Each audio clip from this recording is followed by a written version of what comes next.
I'm showing the quilter's knot, also called the magic knot, and it's just a nice efficient way to knot your thread.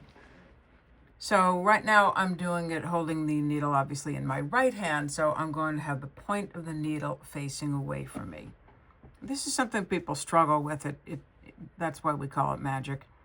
So notice how I'm holding the tail of the thread pointing away from the tip of the needle. So I'm going to hold the tail. I'm holding it on top of the needle, so it's facing toward the eye. So it's like I've got a big long loop of thread. Now I'm going to take the thread in my left hand and I'm going to wrap it away from me 1, 2, 3 times. So you can see I've got little wraps on the needle. Then I hold those wraps in place, and don't do something weird to twist the needle around and unwrap all your wraps. Now I'm pulling the thread through the wraps.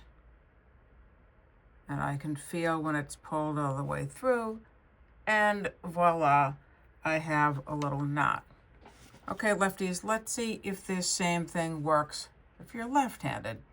Now, since I'm holding it in my left hand, I'm pointing the needle toward the right, so away from my hand. Now I'm holding the thread. It's the same principle. I've got the thread wrapping around in a loop, and it's going toward the eye of the needle. I'm holding the thread up on top of the needle. Now I'm holding it in my left hand, and I do the same thing. I do the wraps away from me. 1, 2, 3. Now I'm going to, there are my wraps. I'm going to hold them tightly, enough so, but not so tight that I can't pull the needle. I just have to pull the needle through the loops. Again, don't do anything weird, flipping the needle around. Just have faith, it's all going to work out. I'm pulling it through, there it goes, and I made myself a little knot. You can do this with 2 or 4 wraps. 3 is just a good number to work with.